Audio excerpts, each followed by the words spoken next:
जयकारा शेरावाली दा बोल साचे दरबार की जय। जय माता दी।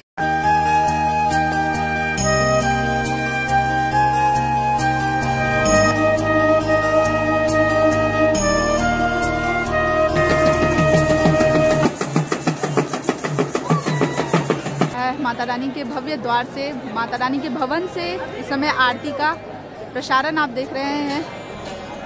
जय माता दी। जय माता दी।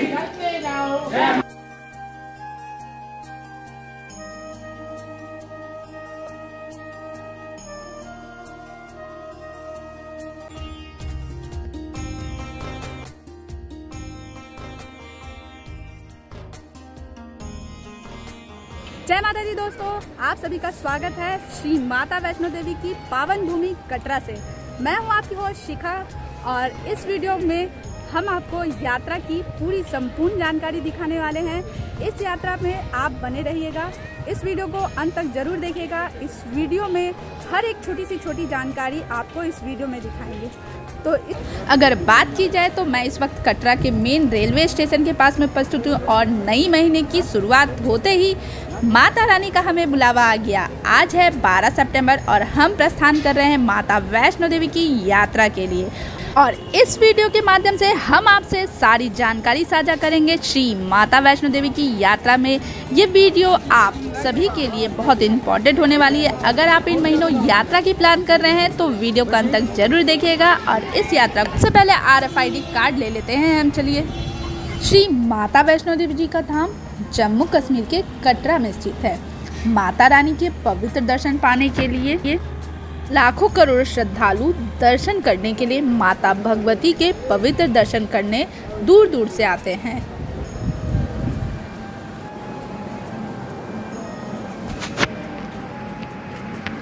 आप माता वैष्णो देवी पहुंचने के लिए कटरा रेलवे स्टेशन पहुंच सकते हैं, नहीं तो आप जम्मू पहुंच के जम्मू से आप बस से अपनी कटरा पहुंच सकते हैं, या तो आप अपनी ओन गाड़ी से कटरा बस स्टैंड पहुंच सकते हैं, या तो जम्मू तवी रेलवे स्टेशन सबसे नज़दीकी स्टेशन जम्मू तवी आपको पड़ता है।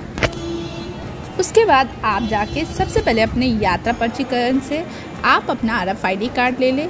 RFID कार्ड आपको रेलवे स्टेशन भवन में पहुंचिएगा। निहारिका भवन जाके आप वहाँ पे डॉर्मेट्री जहाँ होती है वहाँ पे डॉर्मेट्री ले सकते हैं। यहाँ पे ब्लैंकेट आपको दिख रहा होगा, यहाँ से आप ब्लैंकेट ले सकते हैं और यहाँ पे आप क्लॉक रूम भी है। यहाँ पे आप 30 रुपीज़ दे के आप क्लॉक रूम में सामान रख सकते हैं। यहाँ पे इंक्वायरी है, आपको अन्नपूर्णा भोजनालय है और इस तरह से आपको डॉर्मेट्री की मिल जाएगी, जिसकी डॉर्मेट्री की किराया आपको 120 रुपीज़ लगती है पर बेड की। आप यहाँ से बाणगंगा आपको 2 किलोमीटर पड़ती है। आप पैदल यात्रा भी कर सकते हैं या तो आप ऑटो रिक्शा ले सकते हैं, जो कि ऑटो रिक्शा किराया आपको 150 से 200 रुपया लगेगा। यहाँ से 2 किलोमीटर ज़्यादा दूर नहीं है। हम अपनी यात्रा पैदल ही करते हैं, तो चले हम पैदल ही निकलते हैं इस समय बाणगंगा की ओर। रेलवे स्टेशन से निकलते हुए आपको यहाँ पर यात्री सिम मिल जाएगी। आपको ठीक रेलवे स्टेशन के सामने में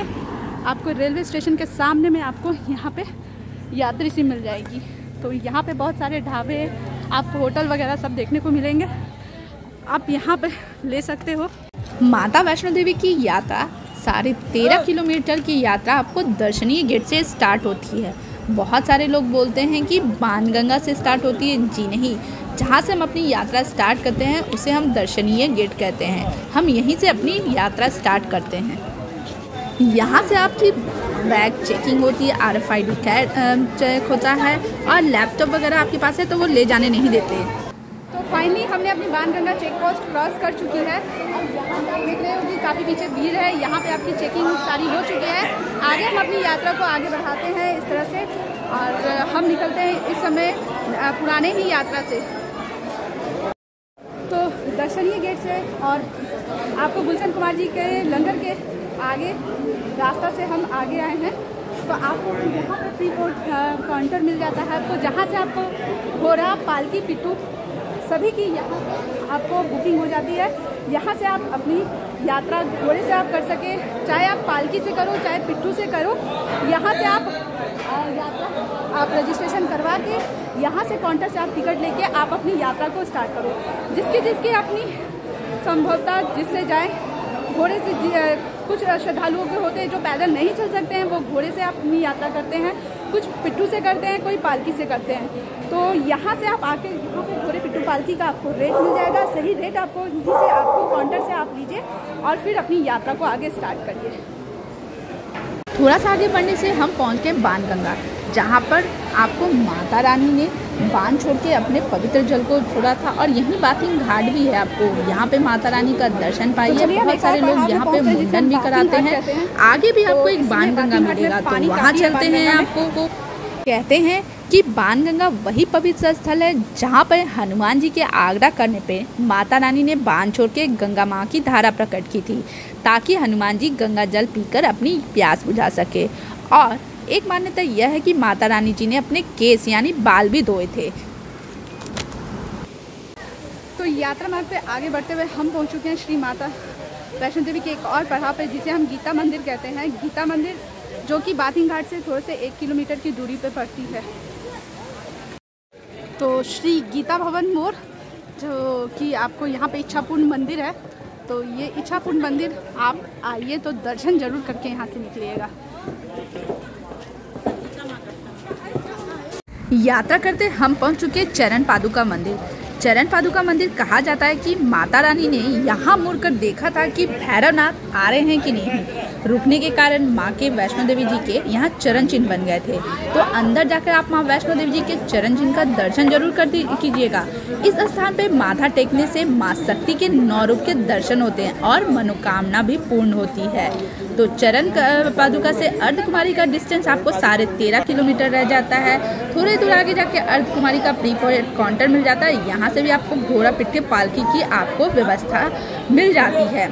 अगर आप बीच में नहीं लिए हैं, अगर आपको आगे भवन जाना है, तो यहाँ से भी आप काउंटर से ले सकते हैं। तो फिर हम पहुँच चुके हैं इस समय गर्भजोन गुफा यानी अर्धकुमारी। यहाँ से गर्भजोन गुफा का रास्ता जाता है, जो कि आपको अभी 200 नंबर चल रहा है। अर्धकुमारी पहुंचकर आपकी यात्रा आधी हो जाती है, यानी 13.5 किलोमीटर की जो यात्रा थी वो 6 किलोमीटर बच जाती है। सामने आपको भगवती वन दिख रहा है, यहाँ पे आपको डॉर्मेट्री मिल जाएगी। श्रद्धा भवन आपको दिख रहा है, श्रद्धा भवन में भी आपको डॉर्मेट्री की सिस्टम मिल जाती है। यहाँ पे आप श्री शाइन बोर्ड का आपको दूसरा डॉर्मेट्री सिस्टम मिलता है। तो अभी इस समय देख रहे हैं गर्भजन गुफा के लिए लंबी लाइनें लगी हैं। देख सकते हैं कि गर्भजन गुफा में लाइनें लगती है और ग्रुप में जाते हैं सारे लोग यहाँ पे। तो ये रहा पूरा ग्रुप लगा हुआ है, लंबा लाइन ही लगी है। कतारें अभी 200 नंबर चल रहा है। अभी आप यहाँ देखिए पूरे गर्भजन गुफा के लिए लंबी लंबी कतारें लाइनें लगी हुई है सब। चलिए बात करते हैं अर्धकुमारी का। अर्धकुमारी का रहस्य है कि माता रानी ने इसी पावन गुफा में 9 महीने बिताए थे। तो अभी हमें आरती का समय हो गया, तो हम सब खड़े हो गए, क्योंकि आपको भवन पे आरती हो रही थी और लाइव स्क्रीन बोर्ड पर हमें आरती देखने को मिल रहा था। तो हम यहाँ पे रुक के कुछ देर आरती का दर्शन किए।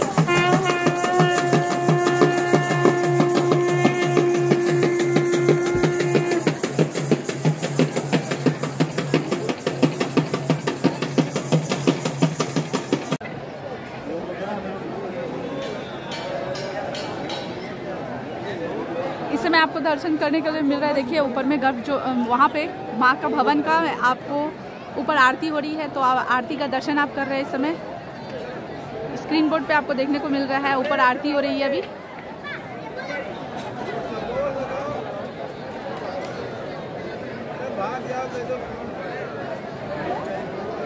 तो सामने आपको गुफा दिख रहा है, काफ़ी गुफा खूबसूरत दिख रहा है आपको। समय दर्शन हो रहा है ऊपर आरती का।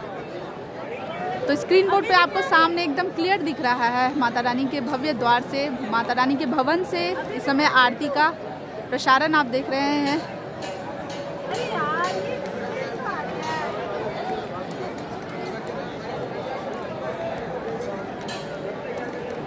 और दिख रहा है आपको स्क्रीन बोर्ड पे इस समय देखिए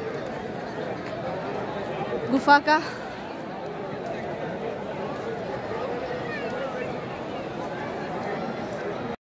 तो अब हम चलते हैं भवन की ओर। हमारी यात्रा भी यहाँ अर्धकुमारी तक संपन्न हो गई। अब हम भवन की ओर चलते हैं आगे। तो इस तरह का देखिए आपको भवन के जाने के लिए इस तरह का आपको व्यूज़ देखने को मिलेगा। तो आपको दिख रहा है कि यहाँ पे सारे श्रद्धालु अपने चादर बिछा के यहाँ पे सोए हुए हैं। काफ़ी संख्या में यहाँ पे चारों तरफ आपको देखने को मिल रहा है। तो जिन श्रद्धालुओं को यहाँ ऊपर में आगे भगवती भवन में नहीं मिलता है तो ये यहाँ ही पे आके अपने बिछा लेते हैं चादर को। तो पूरी यात्रा मार्ग पे देखिए अभी हम अकेले हैं और रात के अभी बज रहे सिर्फ 8:30 और आप देख रहे हैं पूरी यात्रा मार्ग खाली है। एक्चुअली यात्रा मार्ग इसलिए खाली है क्योंकि बहुत सारे श्रद्धालु दिन में ही दर्शन कर रहे हैं, क्योंकि बारिश के कारण दिन में ही ज़्यादातर श्रद्धालु दर्शन कर रहे हैं। आप कुछ लोग दिख रहे हैं, आपको मेरे पीछे 2, 3, 4 श्रद्धालु नज़र आ रहे हैं। तो चलिए बाकी माता रानी की कृपा इस तरह से बने रहे और हम माता रानी का नाम लेते हुए, पीछे भी कुछ श्रद्धालु दर्शन करने के लिए 2, 3, 4 श्रद्धालु आ रहे हैं दर्शन करने के लिए। माता रानी का नाम लेते हुए हम आगे की ओर बढ़ रहे हैं। पूरे यात्रा मार्ग में अभी पूरी सन्नाटे दिख रही है हमें। तो फर्स्ट टाइम मैं देख रही हूँ कि इतनी कम श्रद्धालुओं की कम संख्या है। यात्रा मार्ग में कहीं कहीं आपको गड्ढे देखने को मिल रहे हैं। इस तरह के गड्ढे हो चुके हैं क्योंकि बारिश इतनी हुई थी कि यहाँ पर कंस्ट्रक्शन का भी अभी काम चल रहा है। बारिश के कारण कुछ धंस गए थे, तो इसी के कारण अभी वहाँ पे इस तरह का बैरिकेटर लगा दिया गया है। तो आप यात्रा मार्ग पे जाए तो इस तरह का ध्यानपूर्वक यहाँ पे ज़्यादा झाँके नहीं, ना देखें और यात्रा को अपनी आगे कंटिन्यू करिए। आगे मार्ग जाते जाते हम पहुँचे हिमकोटी मार्ग। यात्रा मार्ग में अब हम पहुंच चुके हैं दोसा पॉइंट, जिसे हम हिमकोटी का मेन दोसा पॉइंट जानते हैं।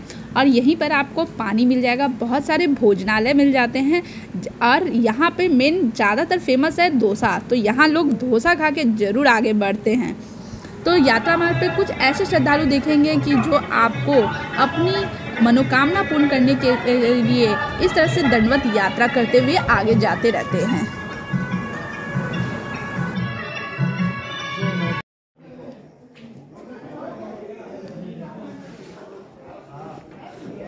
फाइनली 1 किलोमीटर और भवन बचा है अभी। कुछ दूर चलते चलते हम पहुंच चुके। तो भवन पे पहुंचते हमने बहुत सारे बदलाव देखे, बहुत सारे कंस्ट्रक्शन हो रहे हैं। देखिए यहाँ पे देखिए, आपको कुछ दिन पहले आपको पूरी बिल्डिंग दिख रही थी, तो आज इसे पूरा ओपन किया हुआ है, आपको ओपन पूरा दिख रहा होगा। यहाँ पर भी आपको कंस्ट्रक्शन का पूरा वर्क दिख रहा है। और जो सामने लॉकर नंबर 1 थी ना, जो वहाँ से लॉकर नंबर 1 को हटा दिया गया है। तो लॉकर नंबर 1 आपको चल गया है ऊपर पार्वती भवन के पास में। आपको लॉकर नंबर 1 आपको देखने को मिल जाएगा। तो बहुत सारे श्रद्धालु यहाँ पर अपने कम्बल बिछा के यहाँ पर भी आराम कर रहे थे, तभी क्योंकि रात का समय था और यहाँ पे कंस्ट्रक्शन नहीं अभी चल रहा था, तो इसलिए रात में यहाँ पे सब विश्राम कर रहे थे। तो देखिए यहाँ पे आपको लॉकर नंबर 1 आपको देखने को मिलता था, जो कि अभी आपको यहाँ से हटा दिया गया है। तो आगे की ओर फिर आप आगे की ओर जाते हैं तो बहुत सारे कंस्ट्रक्शन अभी आपको ऊपर भवन पे देखने को मिल जाते हैं। बहुत जगह तो आपको अस्त व्यस्त देखने को मिलता है। यहाँ से देखिए बहुत खूबसूरत नज़ारा आपको देखने को मिल जाएगा माता रानी का भवन का। तो यहाँ से देखिए दीदार होता है हमारी माता रानी का, अद्भुत नज़ारा देखने को मिल जाता है हमें। तो फिर हम चलते हैं आगे माता रानी का दर्शन करने के लिए। दर्शन करके फिर मिलते हैं आपको। देखिए रात में भी आपको ऊपर में आप देख रहे हैं यहाँ पे अभी पेंटिंग का भी वर्क काम चल रहा है, क्योंकि आगे कुछ दिनों में आपको अगले मंथ में नवरात्र स्टार्ट होने वाली है। तो यहाँ पर आपको मनोकामना भोजनालय मिल जाएगा। यहाँ पर भी आप भोजनालय में आप आराम से विश्राम कर सकते हैं, भोजन ग्रहण कर सकते हैं। और यहीं पर आपको सामने में आपको बैटरी कार की भी व्यवस्था मिल जाती है, जो कि रात में अभी नहीं चलती है, मॉर्निंग में स्टार्ट होती है। तो हम कुछ दूर आगे जाते हैं और हमें दर्शन करने के लिए आगे लॉकर खोजते हैं। तो यहाँ से देखिए माता रानी का दर्शन हो रहा है, दीदार हो रहा है। हम दर्शन करके निकल चुके और माता रानी का हमें बहुत ही सुंदर नज़ारा देखने को मिला। तो आप इस समय देख रहे हैं कितनी कुहासा है, माथे पे टीक कर देख के आप समझ ही गए होंगे कि हमें दर्शन हो गया है। तो यहाँ पे आपको माता रानी 3 स्वरूप में विराजमान है। पहले माता सरस्वती, माता लक्ष्मी और माता काली। तो यहाँ माता रानी माँ भगवती 3 पिंडी स्वरूप में दर्शन कर देती हैं। तो चलिए, और आप देख रहे हैं भवन पे बहुत सारे कुहासे देखने को मिल रहे हैं, जिससे माता रानी का भवन पूरा ढका हुआ देखने को मिल रहा है। क्योंकि मौसम थोड़ी सी आपको मतलब हल्की फुल्की चेंज क्षण भर में होते हुए दिखते रहती है। अब दर्शन करके दुर्गा भवन की ओर पहुँचे तो दुर्गा भवन में भी बहुत सारे बदलाव हमें देखने को मिले और आपको चलिए बताते हैं। क्योंकि अभी सब जानते हैं कि डॉर्मेट्री का सिस्टम आपको दुर्गा भवन में मिल जाता है, तो जी अंदर का जो सिस्टम था खुला हुआ था वो दुर्गा भवन में आपको नहीं था। क्योंकि मैं जब अंदर गई देखने के लिए तो दिखा कि सारे श्रद्धालु बाहर में ही बिछा के देखे, सीढ़ी पर ही बिछा के आराम कर रहे थे, चद्दर ओढ़ के सोए हुए थे। क्योंकि अंदर का जो डॉर्मेट्री था, जहां आप अंदर जाके वॉशरूम वगैरह था, आप आराम से जहां स्लैब टाइप का बना हुआ था, लॉकर बना हुआ था, वो ओपन नहीं था, वो बंद किया हुआ था। तो आप अगर इन दिनों यात्रा करने आ रहे हैं तो यहाँ पे आपको डॉर्मेट्री की व्यवस्था अभी नहीं मिलेगी दुर्गा भवन में। हाँ, आगे आपको मिलेगी, क्योंकि नवरात्र आ रहे हैं तो अभी कंस्ट्रक्शन का अंदर हो सकता काम चल रहा होगा, इसीलिए अभी आपको बंद किया गया है। तो ये इम्पॉर्टेंट न्यूज़ थी आपके लिए। फिर हम चले भवन से भैरव बाबा का दर्शन करने के लिए, क्योंकि भैरव बाबा का दर्शन ना करें तो हमारी यात्रा अधूरी हो जाती है। तो माता रानी के भवन से भैरवनाथ जी की यात्रा 2.5 किलोमीटर रह जाती है, जो कि आप पैदल कर सकते हैं या तो रोपवे से कर सकते हैं। तो हमने अपनी रोपवे से की, जिसका किराया आपको 100 रुपया पड़ता है और आप 5 मिनट में रोपवे के थ्रू से आप माता रानी के भवन से आप भैरव बाबा का दर्शन करने के लिए चले जाते हैं। और आपकी जो 2.5 किलोमीटर की जो काफ़ी लंबी यात्रा है, जो कि 5 मिनट में सरल हो जाती है। तो हम पहुंच चुके हैं इस समय, आप देख रहे हैं रुपए की व्यवस्था से हम भैरवनाथ जी के मंदिर।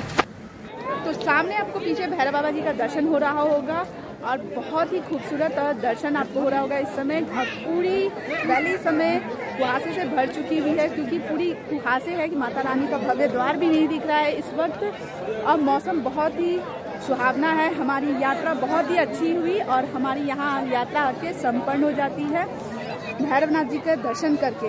तो भैरवनाथ जी का दर्शन का की एक अलग ही कहानी है, जो कि हम आपको इस वीडियो में बताएंगे। तो भैरवनाथ वो पवित्र स्थल है, कहते हैं माता रानी का अगर दर्शन करने के बाद आप अगर भैरवनाथ जी का दर्शन नहीं करेंगे तो आपकी यात्रा अधूरी रह जाती है। मेरी पूरी यात्रा आपको कैसी लगी होगी तो कमेंट बॉक्स पर ज़रूर बताइएगा, लाइक शेयर ज़रूर करिएगा और जय माता दी ज़रूर लिखिएगा।